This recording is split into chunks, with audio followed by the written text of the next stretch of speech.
मला निरोप आहे की मुंडे साहेब येणार आहेत म्हणून, परंतु त्यांना यायला वेळ असल्या कारणानं मी इथं दोन शब्द बोलण्यासाठी इथं उभा आहे। आजच्या या कार्यक्रमाला व्यासपीठावर इथं उपस्थित असणारे मातंग समाजाचे राज्याचे एक प्रमुख नेते, आमचे सहकारी मित्र प्राध्यापक मिलिंद, व्यासपीठावर उपस्थित असणारे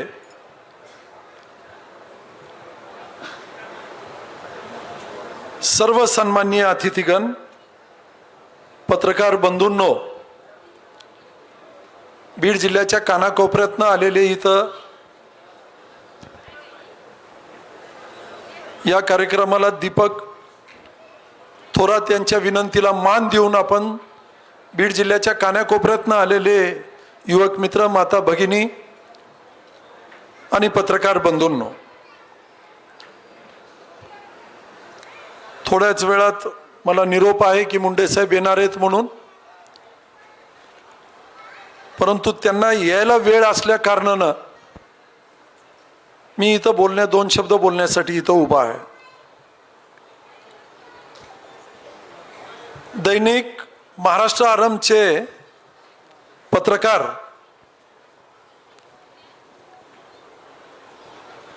दीपक थोरात यांनी सालाबादाप्रमाणे म्हणण्यापेक्षा प्रत्येक वेळेस प्रत्येक वर्षी लोकशाहीर अण्णाभाऊ साठेंच्या जयंती उत्सवाचं आयोजन करतायत आणि जिल्ह्याच्या कानाकोपऱ्यातनं समाज या जयंती उत्सवाच्या निमित्तानं आपली उपस्थिती आजपर्यंत लावत आलेल्या आहेत। सातत्यानं मलाही निमंत्रण होतं, गेल्या वर्षी सुद्धा होतं, परंतु काही अडचणीमुळे मी उपस्थित राहू शकलो नाही आणि यावर्षी दीपकनं निमंत्रण दिल्या दिवशी मी मान्य केलं की कोणत्याही परिस्थितीत या कार्यक्रमाला आपण आता हजर राहायचंय म्हणून।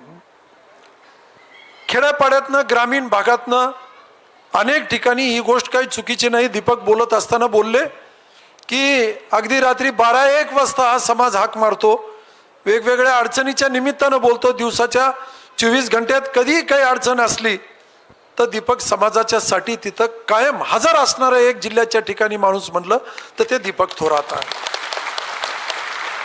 अनेक अडचणी आहेत, या अडचणीतनं मार्ग काढायचा तर त्याला एक नाव या दरम्यानच्या काळात आपल्या समोर दीपक थोरातांचं पाहायला मिळतं।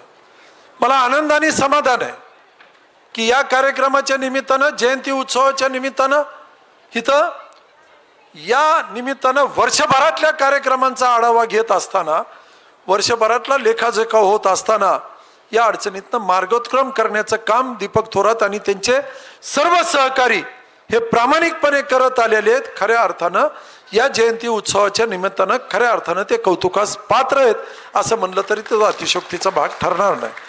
आज या निमित्तानं सगळ्यांना अगदी मनापासून शुभेच्छा देतो आणि होत असलेल्या या कार्यक्रमांना अगदी प्रामाणिकपणे एक शिवछत्र परिवाराचा सदस्य या नात्यानं तुम्हा सगळ्यांना, दीपक आणि त्यांच्या सहकाऱ्यांना अगदी मनापासून तुम्हाला शब्द देतो की भविष्यात दीपक थोराताबरोबर सर्व ताकदीनं त्यांच्या बरोबर राहण्याचा आज या कार्यक्रमाच्या निमित्तानं शब्द देतो।